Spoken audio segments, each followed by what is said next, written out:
So let's solve May-June 2022, Paper 2, Variant 2 for O-Level Math. Question number 1, Part A. In 2021, the cost of posting a letter was 84 cents. A company posts 1950 letters, 1950. Find the cost in dollars to post these letters. So cost will be simply the cost of posting one letter, 84 cents, multiplied by the number of letters that were posted, which is 1950. So 84 into 1950. So this is 163,800 cents.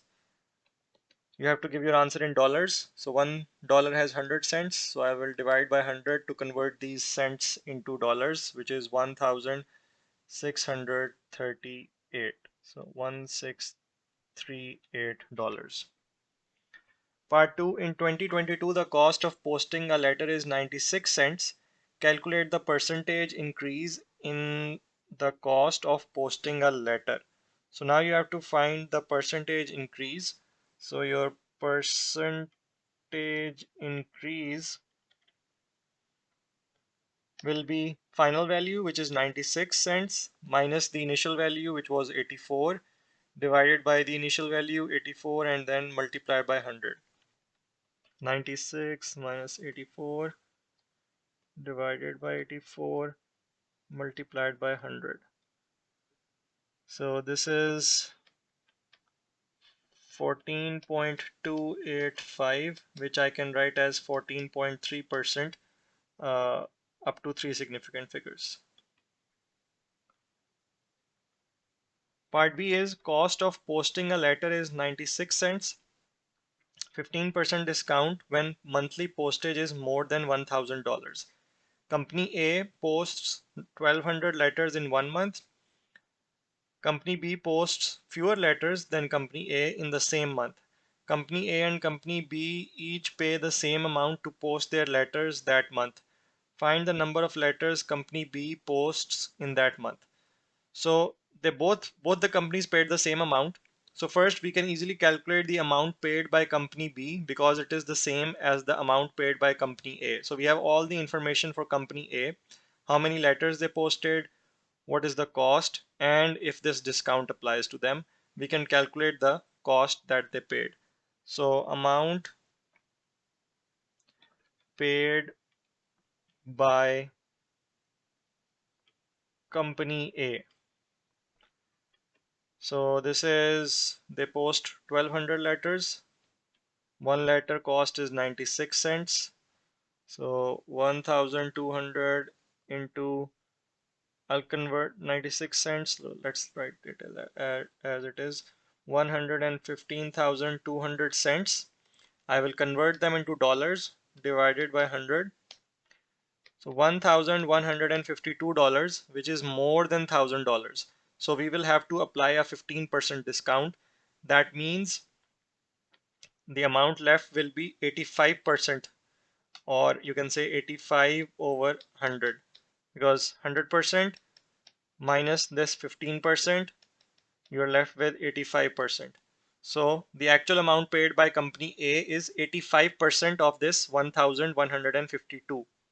So let's calculate this into 85 divided by 100. So this is $979.20. And we are told that Company B also paid the same amount. So let's say the Company B, we have to find number of letters. So number of letters for Company B, let's call them X. So X is the number of letters they posted multiplied by this 96 cents, which is the cost of sending each letter, should equal the amount paid by Company A, because we are told that they each paid the same amount, which is 979.20. Since we are told that Company B posted fewer letters, that means that their amount was less than $1,000. So If they had posted the same amount, which is 1200 letters, we would have gotten $1,152, in which case we have to apply this discount. But since we are told that company B posted fewer letters than company A, that means they posted less than 1200 letters, but they paid the same amount. So the only way they can pay the same amount by posting less number of letters is when this discount is not applied. So we will not apply this discount when calculating the amount for company B. So their amount is simply the number of letters they posted multiplied by the cost of each letter is equals to the amount paid by company A. So in fact, this will be 0.96 because this amount is in dollars and I have to convert this 96 cents into dollars as well. So X here will be 979.2 divided by 0.96, which is 1020. So company B posted 1020 letters. Part C is in 2022, the cost of posting a parcel with a mass of 1 kg or less is $4.60. The cost increases by $1.10 for each additional 0.5 kg. Find the cost of posting a parcel with a mass of 3.5 kg. So for this cost, you're sending a parcel of 3.5 kg. The first kg it costs, so 1 kg will cost $4.60. And then how many are remaining? Remaining 2.5 kg. And for this 2.5 kg, each 0.5 kg costs $1.10. So how many 2.5 kgs will be there? So I can calculate as 2.5 divided by zero point 0.5, which is 5. Or if you want to write it out down, you can do that as well. So 1 kg, then another 0.5, that brings you 1.5, another 0.5. Now the total is 2, 2.5, 3, and then 3.5. So each of these will cost $1.10, $1.10, $1.10, $1.10, and so on. This total is 1.52, 2.53, 3.5 kg. That is the weight of the parcel that we are sending. So this is your total cost, which is $4.60 for the first kg multiplied by, add 5 times 1.1. 1.10, because for the remaining 2.5 kg, each 0.5 kg costs this. So you will have to multiply it by 5 because 0.5 times 5 is 2.5. So 5 times the cost of 0.5 kg. So let's add them. 5 into 1.10 plus 4.60. So this is $10.10. So this is the total cost.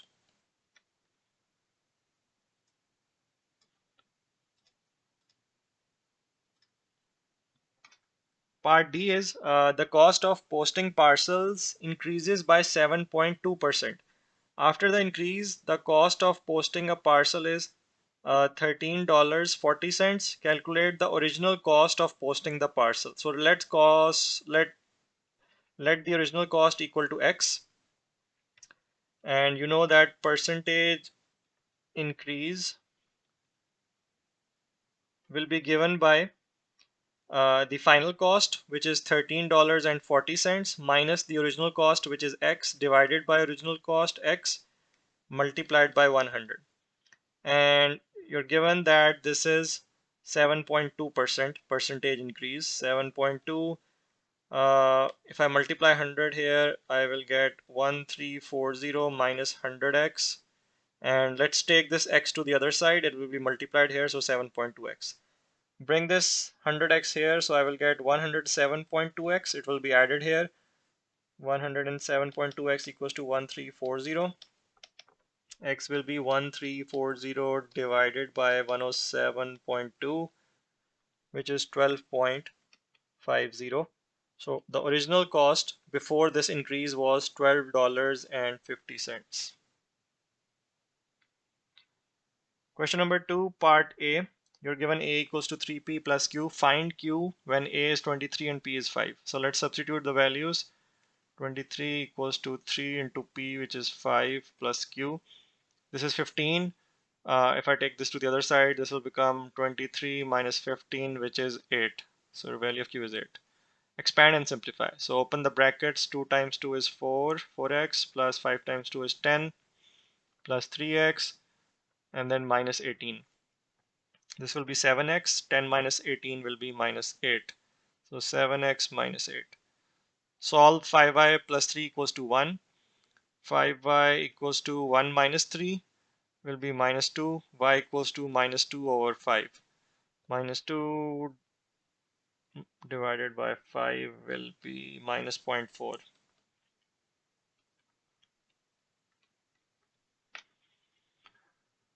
Part D is factorize this expression. So I can take r is common and then 4 is a common factor. So 4r I can take common. Remaining here will be 3r minus this will be 2s. So yeah, this will be your final answer. 4r into 3r minus 2s. Part E, rearrange A equals to 3b to make B the subject. So you'll simply take 3 to the other side. It will be divided. So B will be equals to A over 3.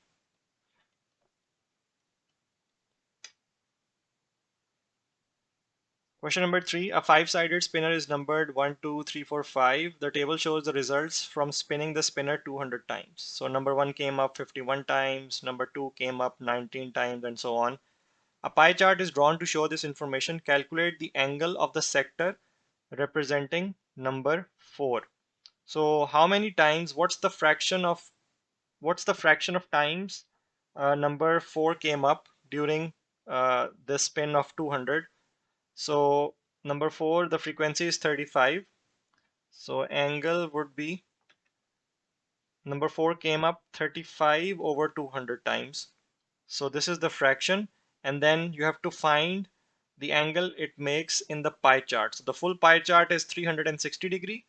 Number 4 will make 35 by 200 of 360 degree. So this multiplied by 360. So this will be 63 degrees.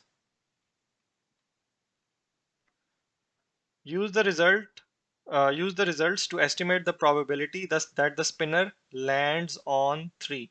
So probability of 3 will be frequency of 3 divided by total frequency, which is 28 over 200. Use the results to estimate the probability that the spinner lands on a number that is a factor of 30. So probability that you get factor of 30 is, so which numbers are factors of 30? 1, 2 is also a factor of 30, 3 is also a factor of 30, 4 is not, and then 5. So that means you will add all of their probabilities. So you get probability of 1 or probability of 2, or you can get 3, probability of 3, or probability of 5. So what are their probabilities? 1 is 51 over 200 plus uh, probability of 2 is 19 over 200, 28 over 200, and probability of 5 is 67 over 200. So the denominator is same. We can simply add the numerators. 51 plus 19 plus 28 plus 67. So this is 165 over 200. The spinner is spun 3000 times. Estimate the number of time it lands on an even number. So again, we'll find the fraction of times from the given data. How many times what's the fraction of even number? So which of these numbers are even? Only 2 and 4. So number of times it lands on even number will be equals to Out of 200, how many times we got an even number? 19 plus 35 times. So 19 plus 35 out of 200, we got an even number, but we need to find it. How many times we'll get an even number out of 3000 spins? So if we multiply it by 3000. So this is your fraction of times that you get an even number, and then you multiply it by 3000 to get how many times we get an even number if we spin the spinner 3000 times. So 19 plus 35 divided by 200 multiplied by 3000. So this is 810 times. Question number 4, part A. The diagram shows a pentagon. All the lengths are in centimeters. Calculate the area of the pentagon. So we can divide this pentagon. If I draw a straight line here, this will be also 90 degrees here, because this is 90, this is 90. That means these two lines are parallel, and this is a rectangle. So this angle here is also 90 degree. So I can find the area of this rectangle and area of this triangle, add them together to get the total area of the pentagon. So I know the two sides of the rectangle, 15 and 4. I can easily calculate this area. What will be the area for this triangle? So my height here, this full length is 15, this length is 9. So this length is 15 minus 9, because these two add up to 15. So 15 minus 9 will be 6. So this height of the triangle is 6. And what is this length? This full length is 12. This length is 4. So this length here is 12 minus 4, which is 8. This length here is 8. And this length here is 4. And 8 plus 4 is 12, which is the total length. So now let's find the area of the pentagon. First, the area of rectangle, 15 times 4, length times width, plus the area of triangle, 1 by 2 into base is 8, this height is 6. So 15 times 4 is 60, plus 2 ones are 2, 2 fours are 8, 6 fours are 24. So this will be 84 centimeter square, the area of your pentagon. Part 2 is find the perimeter of the pentagon. So to find the perimeter, I know this length, this, and this. The only unknown length is this one. If I can find this length, I can add all of them together uh, to get my perimeter. So in the previous part, I had this straight line. I'll draw it again. This is the right angle triangle. This was 6. For this triangle, this was 8. Since this is a right angle triangle, I can use the Pythagoras theorem to calculate this length. So let's call this the hypotenuse h. So h square will be equal to 6 square plus 8 square. 36 plus 64 is 100. So this is 100, and h will be square root of 100, which is 10. So now the perimeter is simply the sum of all sides. So I'll start from this 15 and go around like this. So 15 plus 4 plus 9 plus h, which is 10, plus 12. So 15 plus 4 plus 9 plus 10 plus 12, which is 50 centimeters. So this is your perimeter of the pentagon. Volume of a sphere is this. A sphere has a volume of 2572 centimeter cube. Find the radius. So volume is 4 by 3 pi r cube should equal to the volume, which is 2572. So r cube will be 2572 multiplied by this 3 in the numerator. If I take this to the other side, and this 4 pi will be on the in the denominator on the other side of the equation. So let's calculate this. 2572 multiplied by 3 divided by 4 into pi in the denominator. So this is 6 14.01977, and r will be simply the cube root of this. So this uh, power 1 over 3, which is the cube root. So this will be 8.50. So I'm writing it up till three significant figures. So this 9 will be rounded up, which will make this 5 as well. So my final answer for radius is 8.50 centimeter. Part C, a cuboid has dimensions 2 by 6 by 22.5. Calculate the surface area of the cuboid. So area of cuboid will be, I will take the area of all these rectangular surfaces and add them together. So if I look at the bottom, the base of this cuboid, which is one side is this and the other side is this floor. The area of this floor is 22.5 multiplied by 6, and the area of this top side is also the same because it has same dimensions, so I will simply multiply it by 2. Plus, now let's look at the area of this right side here, 6 into 2. And then again I'll multiply it by 2 because this left side has also the same area, 6 into 2. Plus, let's look at this front side here, this front. This is 22.5 into 2.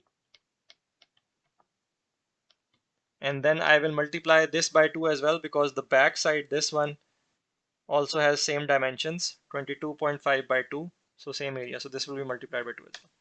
So this will be your total area. So let's calculate this.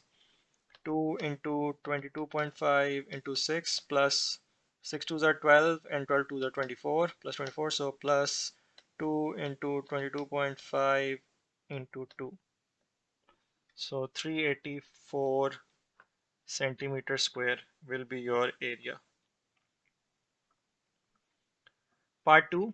A cube of edge x centimeter has the same surface area as the cuboid. Form an equation in x and solve it to find the length of the edge of the cube. Show your working.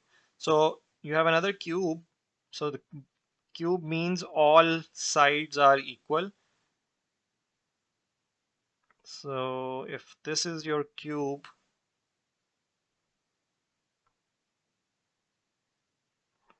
each side is each edge is x centimeter. So this is x, and this is x. And again, so what will be the area of this cube? I will calculate each area of each face. But in this case, since all the lengths are same, area of each side, front and back, right and left, top and bottom, will be x square. So your area of one face is x square, and there are total 6 faces. Front and back are 2, right and left another 2, which is becomes 4, top and bottom another 2, so 6. So each face has area x square and there are 6 such faces. So 6x square is the total area of this cube, and you are given that the area is the same as the cuboid that you calculated in the previous part. So this is equals to 384. So 384 divided by 6, 64, and x will be square root of 64, which is 8 centimeters. So the edge of this cube, which is x is 8 centimeter. Question number 5, part A. A group of students each complete a puzzle. The table shows the time t seconds each student took to complete the puzzle. So 13 students took between 120 and 80 seconds, 26 students took between 140 and 120 seconds, and so on. Find the number of students who took 2 minutes 20 seconds or less to complete the puzzle. So 2 minutes 20 seconds, I will convert it into seconds since the table I am given is in seconds. So 2 minutes will be 16 to 2 since 1 minute is 60 seconds plus 20 seconds. So this is 120 plus 20 is 140. So I need to calculate number of students who took 140 seconds or less. So less than equal to 140, right? 140 seconds or less. So this is my interval from 120 to 140. So these students will be included because they took 140 seconds or less, and these will be included as well because these students took 80 to 120 seconds, which also satisfies this condition. The amount taken here is also 140 seconds or less than 140 seconds. So this will be 13 plus 26, which is 639, 39. Part 2, calculate an estimate of the mean time taken in seconds to complete the puzzle. So to calculate the mean, since I have class intervals here, I will find the mid of class width and then multiply the frequencies with the mid values and then divide by total frequency to calculate the mean. So mid of my class width here, 80 to 120, mid value is 100. 120 to 140, mid value is 130. 140 to 150, 145. 150 to 240, 150 plus 240 divided by 2. So this is 195. So my mean will be sigma fx divided by sigma f. So this is frequency times x, here is my mid of class width, divided by sigma f is the sum of all frequencies. So let me write it down. So this will be 13 times 100 plus 26 times 130 plus 27 times 145 plus 24 times 195, and then divided by sum of all these frequencies, which is 13 plus 26, 27, 24. So let's calculate the denominator first.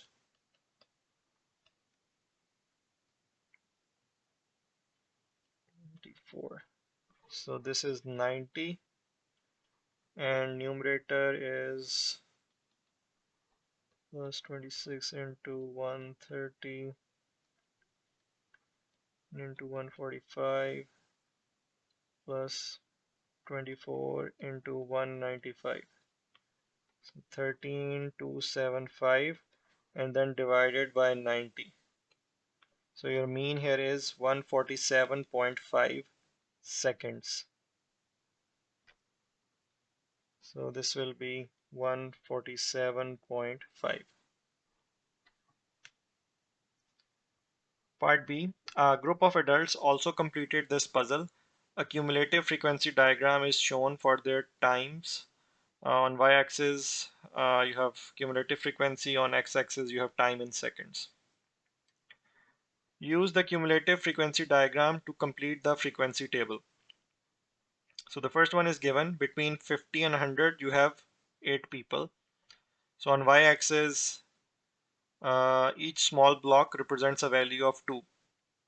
So from 50 to 100, you have reached here 100. This is this value, which is 2468, that is written here.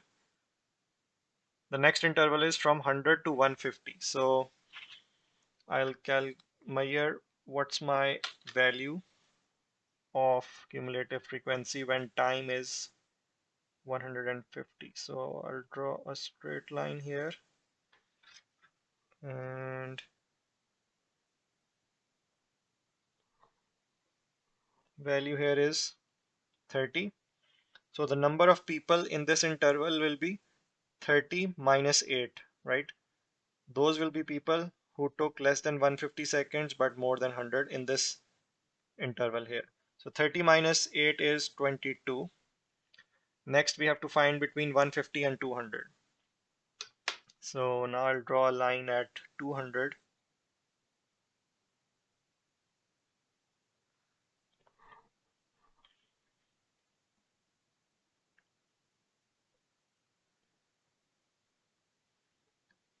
So it intersects the graph at this point here. So let's calculate the y-axis value.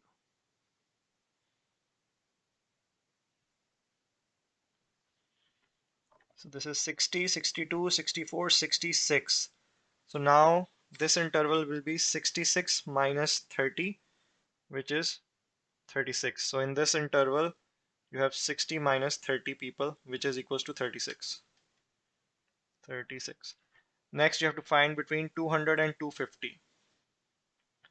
So 200 and 250 is this. So let's see where the curve intersects when your time is 250.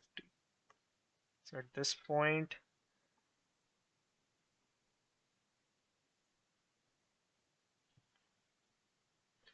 so this is 100, 110, 112. Now your number of people in this interval is this, which is 112 minus 66. 112 minus 66 is 46. And the last one is 250 to 300. So we know that 300, the value is 120. So the number of people in this interval, the frequency is 120 minus 112, which is 8. So that's how you will complete your frequency table. Part 2 is use the cumulative frequency diagram to find an estimate of the median. So median will be the value at 50% of the cumulative frequency. So 50% of total cumulative frequency, which is 50 over 100, and the total cumulative frequency is 120 here. So 120, which gives you 60. So median will be the value when your cumulative frequency is 60. So let's measure that. I'll see where the curve passes through 60. Draw a straight line from 60 and it's at this point, and then we read the value from the x-axis.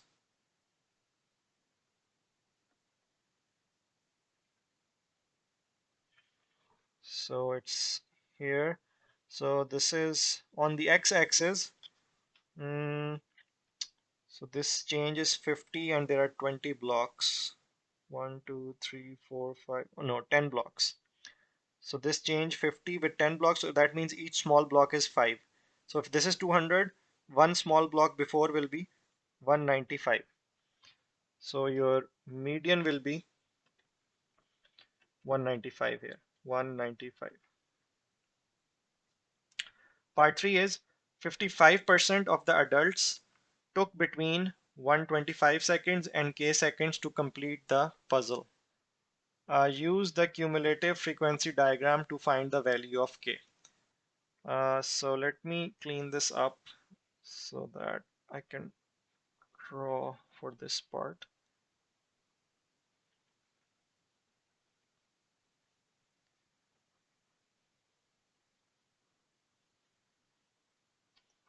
So for this part, you're given took between 125 seconds and k seconds. So your time t here is greater than 125 and less than k. And how many people are there in this interval? So it's similar to these intervals that you're given. You're given the lower bound of the class width, you have to find the upper bound. And you're given that 55% of the adults are in this class, in this interval of 125 to k. So how many are 55% of adults? Total are 120. So you have to find 55% of 120, which is 55 over 100 into 120. So 0.55 into 120. So this is 66. So there are 66 people in this interval from 125 to k. So let's look at the curve now. Where is 125? 125 is this value here, 125. So now if I read my value, the cumulative frequency value, the value here is, so this is 18. So now you're doing the opposite. Previously, you knew both the upper interval, upper value, upper bound of the interval and the lower bound, and you calculated the number using by subtracting the value at this cumulative frequency at 150 minus cumulative frequency at 100 would give you the number of people in this interval. But now in this case, you're given the lower bound, but your upper bound is unknown, and you're given the number of people in this interval. So previously you were finding the number of people in the interval. Now you have to find the upper bound of the interval. So you know that there are 66 people. That means if my interval is starting at 125, where the cumulative frequency value is 18, I have to go 66 more, 66 more in the y direction, because I am given that there are 66 people, 55% of the adults, which came out to be 66. So there are 66 people in this interval from 125 to k. So I need to go up 66 above 18 and then find where what's the time t seconds by drawing a line from whichever number I get. So let's look at this. 66 plus 18 is 84. So where is 84? 80, 82, 84 is here. So now I need to find what is time t seconds when my cumulative frequency value is 84. So I'll draw a straight line and it intersects the curve here. And now I need to read my value of time.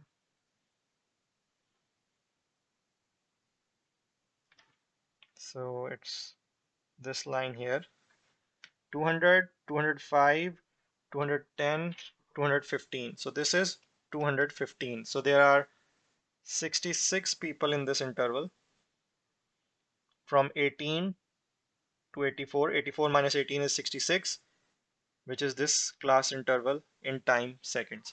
So between 215 and 125, 66 people took this time between 125 seconds and 215 seconds. So your value of k, which is the upper bound of this interval, is 215. So you did the opposite here. You had to calculate the upper bound for the interval given how many people you were given how many people are there in this interval. Previously you were given both the lower bounds and the upper bounds, and you had to calculate the number of people. So this is kind of the opposite. You're going the opposite direction in this part. So the value of k here is 215.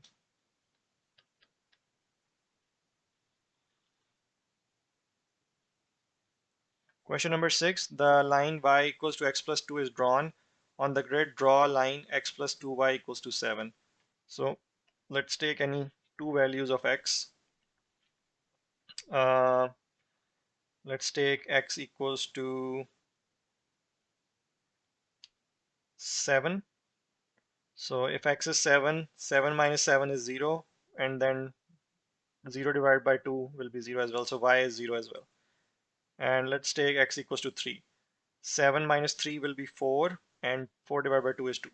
So I have these 2 points. I can plot the graph. So 7, 0 is here. 3, 2 is this one. So let's join these points through a straight line.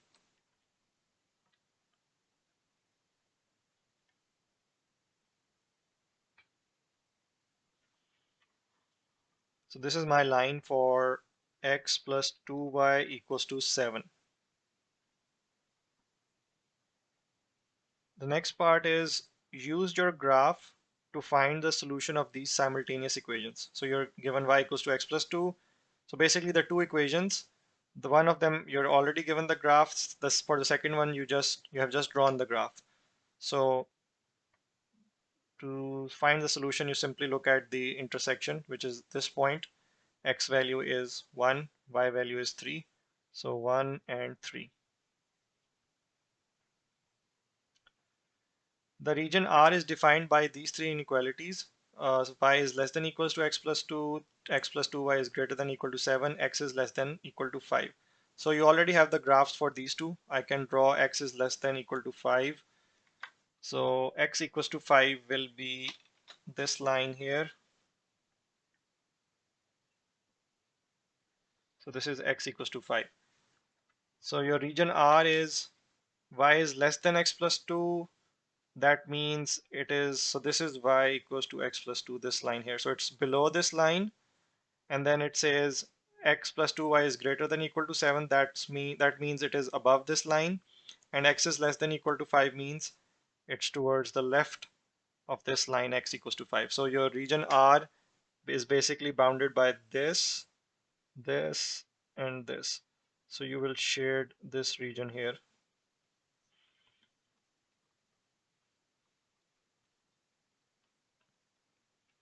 This is your region R. The point Z is in region R. The x coordinate and y coordinate of the point Z are both integers. Point Z does not lie on the boundary of the region R. Find the number of possible positions of point Z. So basically you're looking for integer x and y coordinates in region R that do not lie on the boundary. So let me get rid of these lines here so that I can easily see the grid below.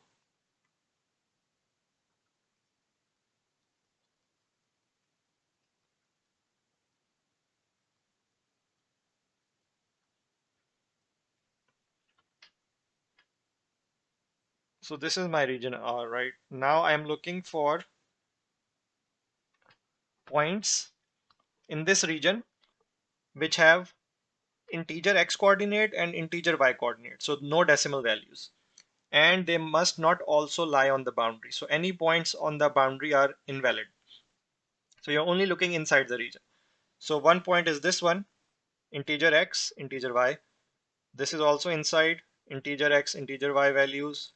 This also has integer x and integer y coordinates. This point, then this point as well, and this point as well.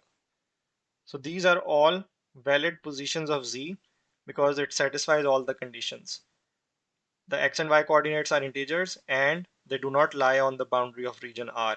So all of these points have x and y coordinates that are integer values and they do not lie on the boundary of this region R. So there are no other points. So how many are there? 1, 2, 3, 4, 5, 6, and 7. So your answer here is 7. The next part is the y coordinate of point Z is 1 more than its x coordinate. Write down all the possible coordinates for point Z. So out of these, so these were the positions that we shortlisted in the previous part. Now there is one more condition that the y coordinate is 1 more than its x coordinate. So which of these points satisfy this condition? This one does. Y coordinate is 3, x coordinate is 2. So this point is 2, 3, and 3 is in fact 1 more than 2. So your y coordinate is 1 more than the x coordinate. This point 3, 3 does not satisfy. 4, 2. Here the x coordinate is in fact larger, so this does not satisfy. 4, 3 is also not valid. 4, 4 not valid. This is 3, 4. So this is valid because y coordinate is 1 more than the x coordinate. This point here 4, 5, this is also valid because y coordinate is 1 more than the x coordinate. So these are the three possible values, three possible coordinates of point Z: 2, 3, 3, 4, and 4, 5. So your values will be 2, 3, 3, 4, and 4, 5. Question number 7, part A. The diagram shows the speed time graph for a cyclist journey. So I have speed on y-axis and time on x-axis. Calculate the acceleration of the cyclist during the first 18 seconds. So during the first 8 seconds. So for the first 8 seconds, your acceleration will be rise over run. The rise is 6 and this run is 8. So 6 over 8. 6 divided by 8 is 0.75 meters per second square. Describe the motion of the cyclist between t equals to 8 and t equals to 90. So between t equals to 8 and t equals to 90, the speed does not change. So the cyclist is traveling at constant speed. So cyclist is traveling at constant speed. You can say of 6 meters per second because the speed is constant at 6 between t equals to 8 and t equals to 90. So cyclist is traveling at constant speed of 6 meters per second. Part 3 is the total distance traveled by the cyclist during the journey is 558 meters. Find the value of t. So you have to find this value. This is a trapezium. So the distance is given by the area under the speed time graph. So we will try to find the distance by calculating the area of this trapezium. So distance will be 1 over 2 into the height of this trapezium, which is 6, into sum of parallel sides. So this side is 90 minus 8. So this here is 82, not 72. This side is 82 and this side is t. So 82 plus t. And now you're given that distance is 558. This will cancel out. 2 times 3 is 6. Let's open this bracket and multiply 3. So 3 times 82 is 246 plus 3t. And then you can calculate t. 558 minus 246 and then divided by 3. So your value of t is 104. Part 4 is convert 6 meter per second into kilometers per hour. So 6 meters per second means you have 6 meters per 1 second. So to convert meters into kilometers, I will divide by 1000. So 6 divided by 1000 over 1 second. Converting it into hours, one hour is 3600 seconds. So this will be divided by 3600. I can also write it as 6 over 1000 and divided by 1 over 3600. Change it to a multiplication sign and take the reciprocal. So 0 cancel out, this 0 cancel out. So 36 multiplied by 6, then divided by 10. So this is 21.6 kilometers per hour.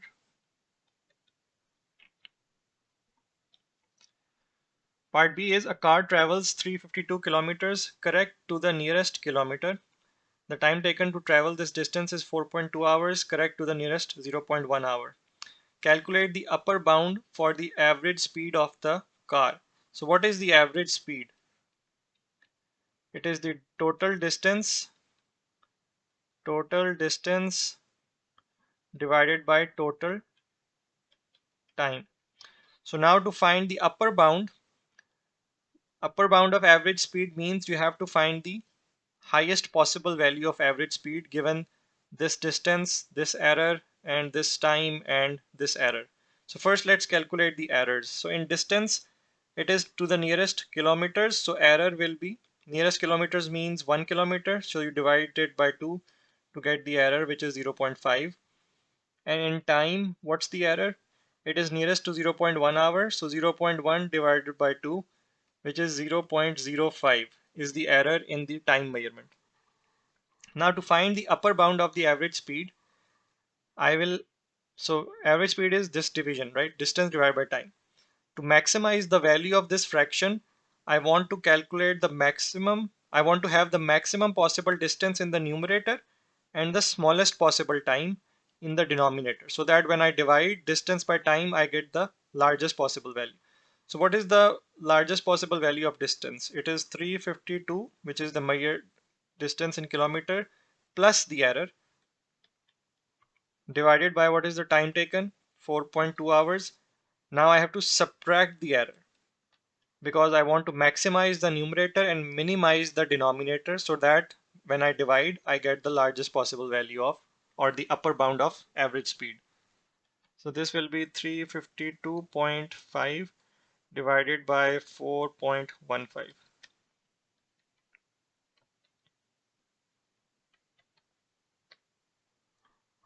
So this is up to three significant figures. This will be 84.9 kilometers per hour. Question number 8, part A. The matrix A satisfies the following equation. We're given this, find A. So let's take this matrix to the other side. It will be subtracted here. So minus 3A will be equals to 5 minus 2 is 3. So I'm doing the subtraction. You can, if you want, you can write this matrix here in the first step. So 5 minus 2 is 3. 3 minus 3 is 0. Minus 4 minus 5 is minus 9. Minus 1 minus 2 is minus 3. And A will be, I will divide each of these numbers by minus 3. I'm taking this minus 3 to the other side. So 3 divided by minus 3 is minus 1. 0 divided by minus 3 is 0. Minus 9 divided by minus 3 will be 3. And minus 3 divided by minus 3 is 1. So your answer is minus 1, 0, 3, and 1. Question part B. You're given matrix B. The determinant of B is 2. Find the value of P and hence write down the B inverse. So determinant is given by these two values multiplied, and then you subtract the product of these two values. So 2P minus 4 times minus 2, and that gives you the determinant, which is given as 2. So 2P minus and minus becomes plus 8 equals to 2. 2P equals to minus 6 and P equals to minus 3. So B inverse is 1 over determinant of B multiplied by the adjugate of B. So 1 over determinant of B means minus 1 over 3 multiplied by adjugate is you swap the positions of these two. So you will have P here, and sorry, this 1 over determinant of B is 2. So 1 over 2 and swap. So P takes the place of this 2 and 2 takes the place of this P. So 2 will be here and P, which is minus 3, will be here. And then you change the sign of the other two values. So minus 2 becomes plus 2 and 4 becomes negative 4.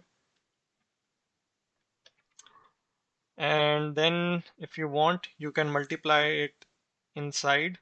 So minus 3 divided by 2 will be minus 1.5. This will become 1, minus 2, and 1. So your answer will be minus 1.5, 1, minus 2, and 1.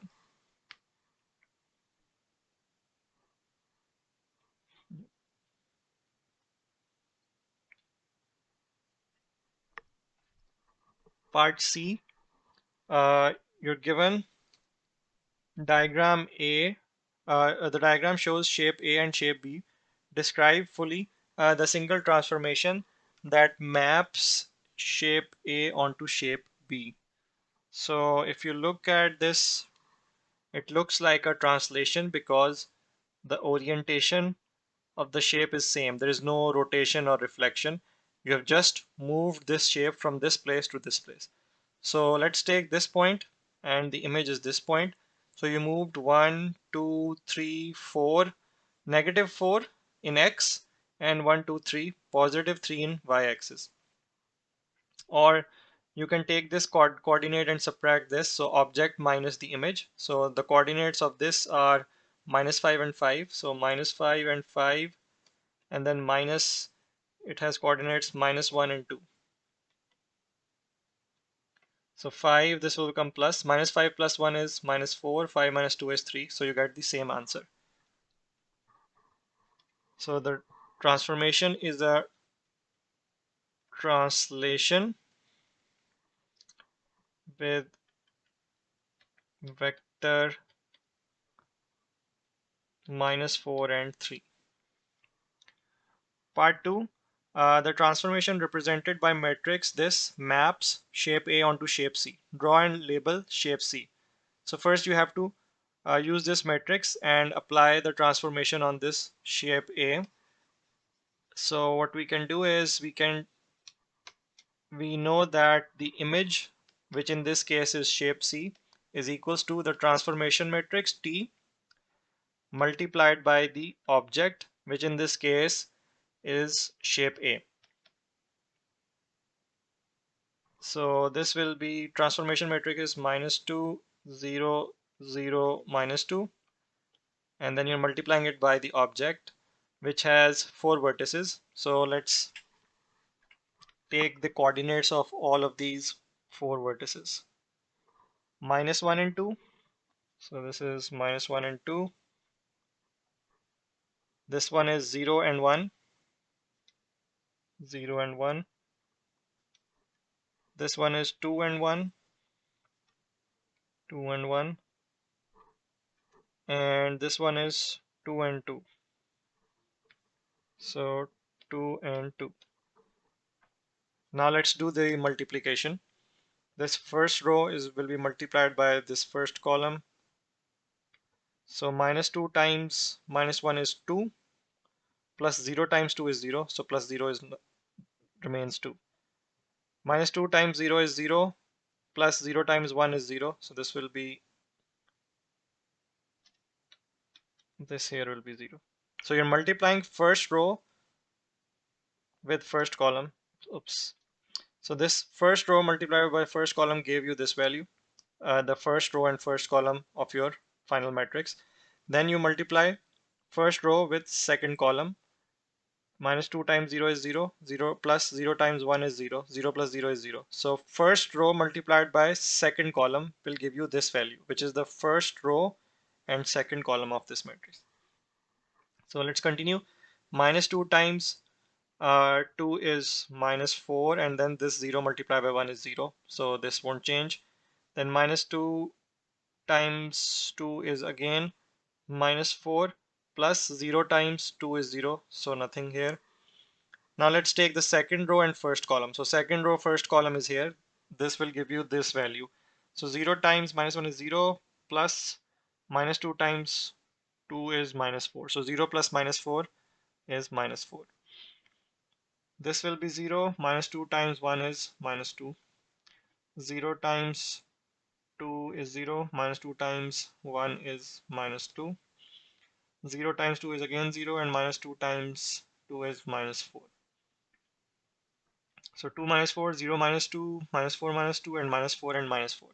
So these are the 4 uh, vertices, the coordinates of the 4 vertices of this shape C. So let's mark these vertices and draw the shape C. So 2 minus 4, 2 minus 4 will be this one. 0 minus 2. 0 minus 2 will be this one. -4 minus 2. -4 minus 2 will be this one. And -4 minus 4 will be this one. So let's join them to form our shape C.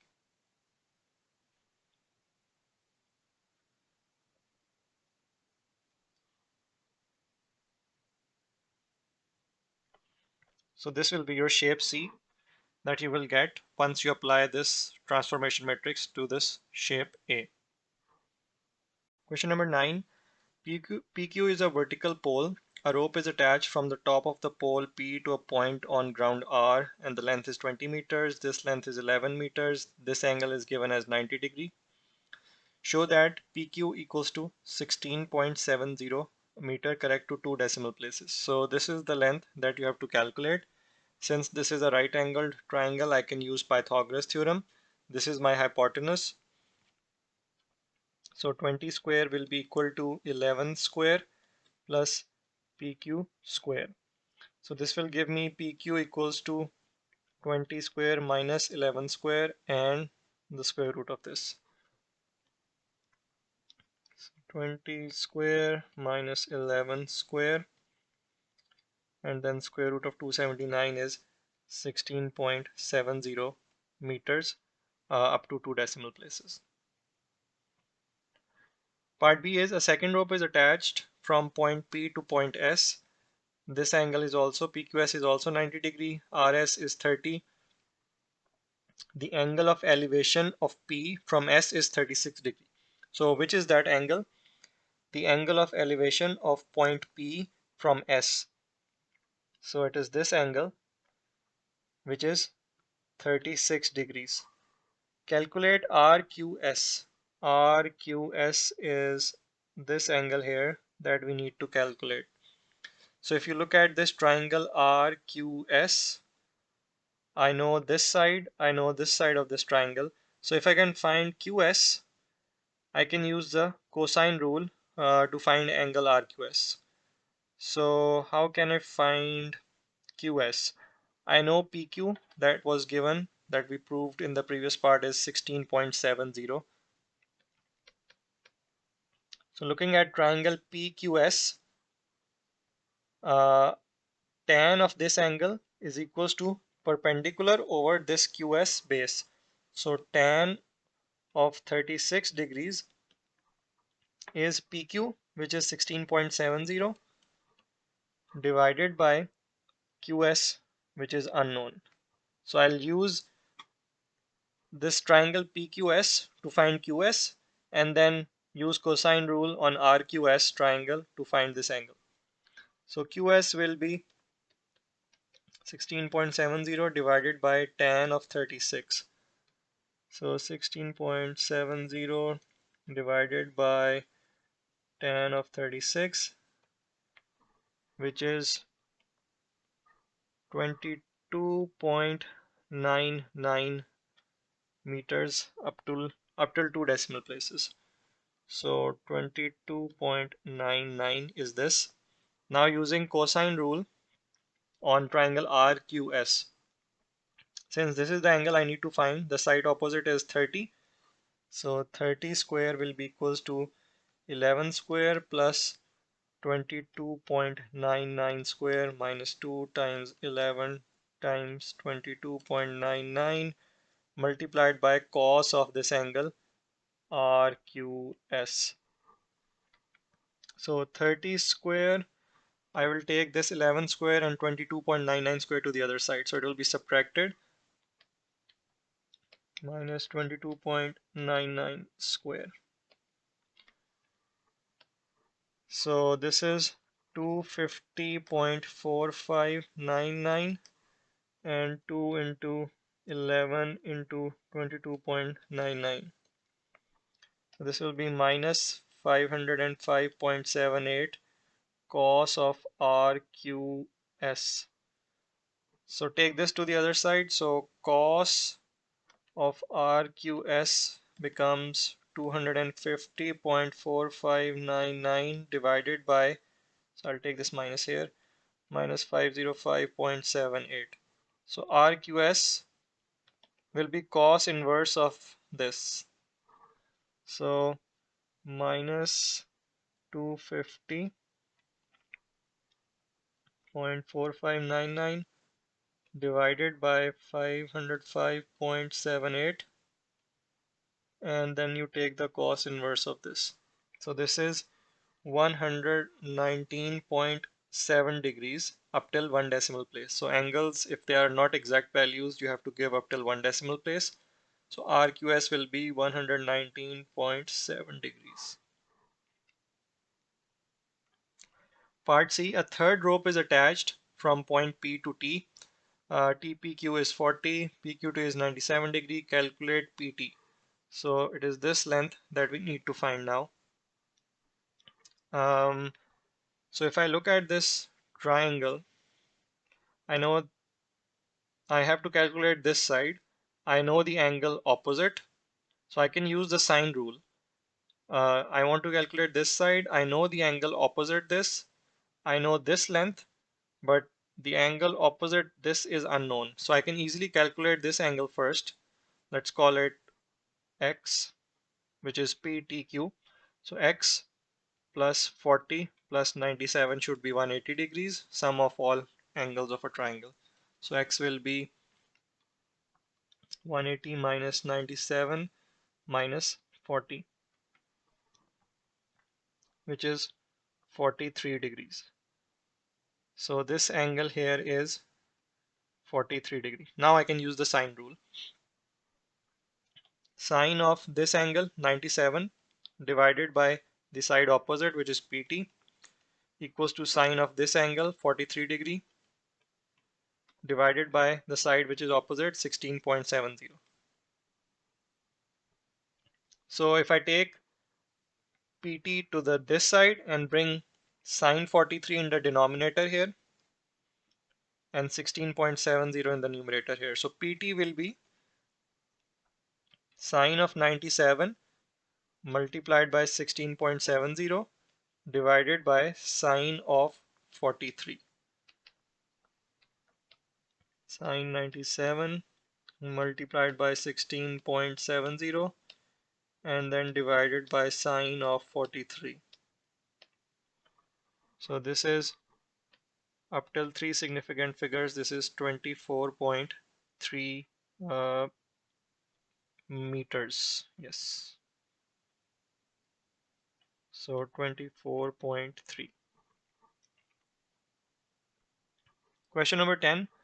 D is the point 46, E is the point E and E. The length of DE is square root of 20. Form an equation in E and solve it to find the possible coordinates of E. Show your working. So the formula for distance is y2 minus y1 square plus x2 minus x1 square and then whole square root. So that will be distance. Let's take this as x2 and y2 and x1 and y1. So E minus 6 square plus E minus 4 square and then square root of this gives you the distance DE, which is square root of 20. So square root cancel out. Let's open this bracket. E square minus 12E plus 36 plus open this bracket. E square minus 8E plus 16 equals to 20. E and E square becomes 2E square minus 12E minus 8E will be minus 20E. Let's bring this 20 here as well on this side of the equation. So 36 plus 16 and then minus 20. So this is plus 32 equals to 0. I will divide by 2 everywhere to eliminate this 2 variable here. So this will become E square minus 10E plus 16. 0 divided by 2 is 0. Now let's solve this quadratic equation. So I will multiply the number without the variable with the coefficient of E square. So 16 times 1 is 16. So you have positive 16. That means you are looking for two factors of 16 that should add up to minus 10. So the two factors are 8 and 2. 8 2s are 16, 8 plus 2 is 10. E square, since this is minus 10, I will have minus 8e minus 2e plus 16 equals to 0. E common, e minus 8 minus 2 common here, and then e, this plus will become minus since I took minus outside. So e minus 8 into e minus 2 equals to 0. So e equals to 8 or e equals to 2. So these are the two possible values of e. So what are the coordinates of your point E? They are EE. So that means one coordinate will be 8 and 8. The other coordinate will be 2 and 2. So these are the two possible coordinates of point E. Part B is F is the point minus F and then 5F. The gradient of the perpendicular bisector of DF is 3 over 2. Find the value of F. So D coordinates were 4 and 6. D is a point with coordinates 4 and 6. So you're given that the gradient of perpendicular bisector of DF is 3 by 2. So we can, from this we can find the gradient of the line DF and then use these 2 points to find the gradient and equate it to the gradient that we found from the perpendicular bisector. So gradient of DF multiplied by the gradient of perpendicular bisector of DF equals to -1, because we know that if two lines are perpendicular, if you multiply their gradients, it should equal to -1. So this will give you gradient of df multiplied by the gradient of the perpendicular bisector is 3 over 2 equals to -1. And from this, gradient of df will be -2 over 3. Now using these 2 points, D and F, I will find the gradient. Gradient is y2 minus y1, 6 minus 5f divided by x2 minus x1. So this will become 4 plus f. This minus and minus will become positive. So, and the gradient is -2 over 3. Now you have an equation in f that you can solve. So let's cross multiply. Take this here and take this 3 here. 6 3s are 18, 5 3s are -15f equals to -8 and -2f. So take this here, bring this here, 18 plus 8 will be 26, 15 minus 2 will be 13f. So f will be equals to 2. Part 2 is the equation of the perpendicular bisector of df is this. Find the value of k. So we know that the gradient of the perpendicular bisector is 3 by 2. Gradient equals to 3 by 2 for perpendicular bisector. We know the coordinates of D and F now. Coordinates of D is 4 and 6. And coordinates of F are minus F, which will be -2, and 5F. So 5F, 5 times 2 is 10. So we can use the gradient and the midpoint of DF, which will lie on the perpendicular bisector. So we know the gradient, we know one point on the perpendicular bisector, the coordinates of that point. We can use those to form our equation for the perpendicular bisector of DF. So what is midpoint of DF? 4 minus 2 divided by 2, 6 plus 10 divided by 2. So this will be 1, and 16 divided by 2 is 8. So this is a point on this perpendicular bisector, 1 and 8. We know the gradient, so let's write down the equation. The formula for the equation is y minus y1 equals to gradient m times x minus x1. So y minus y1 is this point 8 equals to gradient is 3 over 2. Let me confirm it's 3 over 2. Right? Yeah. 3 over 2 into x minus x1 is 1. Let's open this bracket. So y minus 8 will equal 3x and then -3 divided by 2. Take this 2 to the other side. This will become 2y minus 16 equals to 3x minus 3. Take this 16 to the other side. So this will be 2y equals to 3x. 16 minus 3 will be plus 13. So this is your equation for the perpendicular bisector. And if you compare it with this equation here, you have 2y, 2y, 3x, 3x plus k plus 13. So your value of k here will be 13. So this was the last question. It's the end of paper 2 variant 2 for May June 2022.